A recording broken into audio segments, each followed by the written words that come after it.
Hello, I am Dr. Narendra Singh, currently practicing in Damdam Municipal Specialized Hospital and Cancer Research Center. uh, Once more, we take it upon. Hello, I am Dr. Narendra Singh, MBBS MD Medicine. Now, currently, I am practicing in Damdam Municipal Specialized Hospital and Cancer Research Center and practicing as a consultant physician in the Phoenix and Aarti Hospital in Kamalgachi. Uh, Today, we are about to discuss some topics about GRD dyspepsia and let's talk in Bengali. So বিষয় আলোচনা, উদ্বেগ ও acid রিফ্লাক্সের মধ্যে সম্পর্ক। প্রথমত, আমাদের জীবনে উদ্বেগ একটি স্বাভাবিক প্রতিক্রিয়া, তবে দীর্ঘস্থায়ী উদ্বেগ শরীরের উপর বিভিন্ন নেতিবাচক প্রভাব ফেলে। তার মধ্যে একটি হলো অ্যাসিড রিফ্লাক্স বা পেটে জ্বালা বা পেটে অতিরিক্ত পরিমাণে অ্যাসিড জমা হওয়ার ফলে এটা হয়। এই লেকচারে আমি উদ্বেগ ও অ্যাসিড রিফ্লাক্সের মধ্যে সম্পর্ক, কারণ এবং প্রতিক্রিয়া নিয়ে আলোচনা করব। উদ্বেগটা কি? উদ্বেগের উদ্বেগটা বেসিক্যালি হলো, উদ্বেগ হলো এমন একটা মানসিক অবস্থা যেখানে আমরা ভয়, চাপ বা অস্থিরতা অনুভব করি। উদ্বেগের শারীরিক প্রতিক্রিয়া: হার্টবিট দ্রুত হওয়া, পেটে অস্বস্তি বা গ্যাস হওয়া, পেট টনটন করা, যাকে আমরা ইংলিশে এক প্রকার বলি ব্লোটিং। আর দ্বিতীয়ত আরেকটা হতে পারে, সেটা হচ্ছে পেট জ্বলা। এটাও এক প্রকার হতে পারে, হওয়ার অনেক সময় দেখা যায় বিভিন্ন রকম পেশেন্টের মধ্যে এই প্রভাবিত প্রতিক্রিয়াটা হয় আর কি। আর অ্যাসিড রিফ্লাক্সকে কি বলা হয়? অ্যাসিড রিফ্লাক্স হচ্ছে পেট থেকে অ্যাসিড যখন খাদ্যনালী উঠে আসে তখন অ্যাসিড রিফ্লাক্স হয়। যেমন লক্ষণ আগেও বলেছিলাম যে উদ্বেগে একটা বেসিক্যালি বার্নিং মিকচুয়েশন বলে এটা ইংরেজিতে। তো পেট জ্বলন এটা যেমন থাকে, কিন্তু অ্যাসিড রিফ্লাক্সে এটা থাকবেই থাকবে। এটাকে এক প্রকার বলতে পারেন বুক জ্বালা, যেমন হার্ট বার্ন। গলায় ঝাল বা টক স্বাদ অনুভব করা, কিছু খেলে গলা জ্বলা, দ্বিতীয়ত গা বমি করা, খাবার গিলতে অসুবিধা হওয়া। এগুলোর কারণ কি হয়?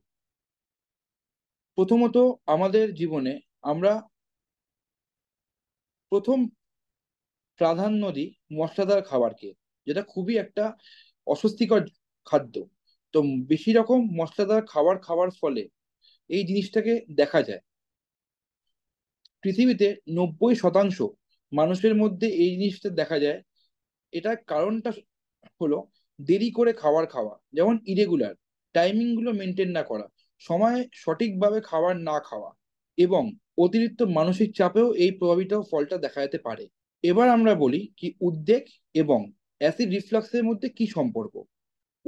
উদ্বেগ কিভাবে অ্যাসিড রিফ্লাক্সের সৃষ্টি করে? উদ্বেগ যেমন হরমোনের নাম কর্টিসল, এটা বাড়ায়, যা পাকস্থলীর অ্যাসিডের যাত্রা বাড়িয়ে দেয়। এবং এটার ফলে কি হচ্ছে, কি অ্যাসিড রিফ্লাক্সের যে কোয়ান্টিটি, যে মাত্রা, এটাও বেড়ে যাচ্ছে এবং ফ্লোটা খুব দ্রুতগতিতে হচ্ছে। উদ্বেগের কারণে অনেক সময় আমরা খাবারের রুটিন বা স্বাস্থ্যকর অভ্যাস মেনে চলি না, যা রিফ্লাক্সের ঝুঁকি বাড়ায়। যেমন কি, প্রথমত, যারা রাত্রি করে ঘুমাতে যান তাদের পক্ষে খুব এটা একটা প্রভাবিত ফল হবেই। যেমন ধরুন, যারা রাতে রাতে করে ঘুমাচ্ছেন বা রাতের খাবারটা খাচ্ছেন, তো তারা সকালে উঠে দেখছেন এই একটা উদ্বেগের একটা চাপ থাকেই আর কি, বা গলা জ্বালা একটা প্রভাবিত থাকেই। প্রভাবিত অঙ্গ: পেটে অ্যাসিড উৎপাদন বেড়ে যায়, খাদ্য নালী সংকোচন বাড়ে, ডায়াফ্রামের কার্যকারিতা কমে যায়। এর দ্বিমুখী সম্পর্ক হলো অ্যাসিড রিফ্লাক্সে বারবার হলে উদ্বেগ বাড়ে, উদ্বেগ বাড়লে অ্যাসিড রিফ্লাক্সের তীব্রতা বেড়ে যায়। এটা দেখেই বোঝা যাচ্ছে যে একে অপরের সাথে ইন্টার কানেক্টেড আছে। উদ্বেগ উদ্বেগের অনেক রকম ব্যবস্থাপনা বা অনেক রকম প্রিকশন, যাকে ইংরেজিতে বলা হয়, সেগুলো নেওয়ার বিভিন্ন রকম পদ্ধতি আমরা এবং এই সময় আমরা আলোচনা করতে চাই এবং করব। প্রথমত, জীবনধারা পরিবর্তন, লাইফস্টাইল ডিসঅর্ডার, এটাকে আমাদের চেঞ্জ করতে হবে। প্রতিদিন একটি নির্দিষ্ট সময় খাবার খাওয়া, যেমন ধরুন যারা আর্লি মর্নিং ওঠেন তারা খাবার গ্যাপিংটা কম দেবে, খাবারের দূরত্ব কম দিলে বা খাবারের সময় ঠিক সময় খাবার খেলে এই সমস্যাটা আসে না। নিয়মিতভাবে আমাদের খাবার খাওয়াটা উচিত। অতিরিক্ত মশলাদার ফ্রাই, তেল মশলা এগুলো খাওয়ার ফলে এটা বাড়ে। আর তৃতীয়ত বলতে পারেন রাতে ডিনার স্কিপ। অনেকজন দেখা যায় যে প্রায় আমাদের মধ্যে তো প্রচুর পেশেন্ট আসেন, তাদের মধ্যে একটাই কমপ্লেন যে আমরা মোটা হয়ে যাচ্ছি তাই আমরা ডিনার স্কিপ করছি। তো এটা একদমই উচিত নয়। কারণটা একটাই, সেটা হচ্ছে আপনারা হয়তো এখন ডিনার স্কিপ করে ভাবছেন যে আমি পাতলা হয়ে গেছি, কিন্তু পরবর্তীকালে যে অতিরিক্ত ফলে ডিনার স্কিপ করার যে একটা খারাপ ফল, সেটা কিন্তু আস্তে আস্তে দেখা যেতে পারে। আর সেটারই নাম হচ্ছে অ্যাসিড রিফ্লাক্স বা ডিসপেপসিয়া, এবং বাংলায় ওটাকে বলতে পারি উদ্বেগ। তো সবাইকেই একটা আবেদন রইল যে রাতে দেরি করে খাওয়াটা বন্ধ করতে হবে। আর দ্বিতীয়ত লাইফস্টাইলকে চেঞ্জ করতে হবে, জীবনধারা পরিবর্তন করতে হবে। তাহলে আমরা খুব স্বাভাবিকভাবেই এটাকে এটা থেকে মুক্ত পেতে পারি। উদ্বেগ কমানোর উপায় কি আছে? উদ্বেগ কমানোর উপায় একটাই, সেটা হচ্ছে মেডিটেশন ও যোগ ব্যায়াম, যোগা যাকে ইংরেজিতে বলা হয়, পর্যাপ্ত ঘুম।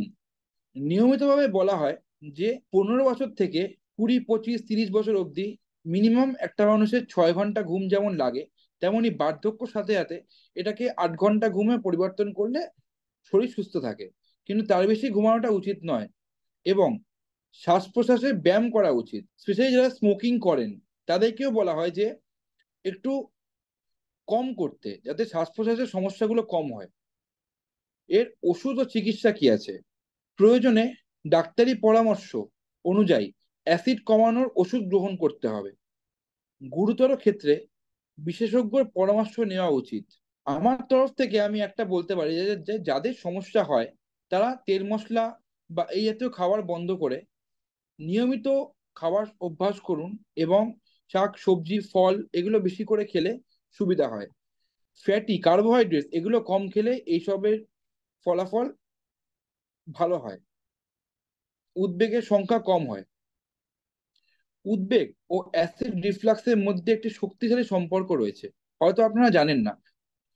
সেই সম্পর্কটা হলো যে উভয়ের ব্যবস্থাপনা জরুরি। নেওয়ার আমরা একটা পদ্ধতি আছে। আমরা যদি সঠিকভাবে উদ্বেগ নিয়ন্ত্রণ করতে পারি, তবে অ্যাসিড রিফ্লাক্সও আমাদের কমে যাবে। সঠিক অভ্যাস, স্বাস্থ্যকর জীবনধারা, পারফেক্ট লাইফস্টাইল যাকে বলে, এটা গড়ে তোলার মধ্যেই বা মাধ্যমেই এটা সম্ভব। এবং তার সাথেও জড়িত আছে খাবারের routine, daily time to time খাবার খাওয়া, আর পরিমাণ মতো খাবার খাওয়া, তেল মশলা কম খাওয়া। যারা শুনছেন তাদের জন্য একটা প্রশ্ন উত্তরের পর্ব রাখা যায়, যেমন শ্রোতাদের উদ্যোগে ও অ্যাসিড রিফ্লাক্স নিয়ে প্রশ্ন করতে উৎসাহিত করছি, এবং তাদের সঠিক পরামর্শ দেওয়ার জন্য আমি সবসময় আপনাদের জন্য উপস্থিত থাকবই।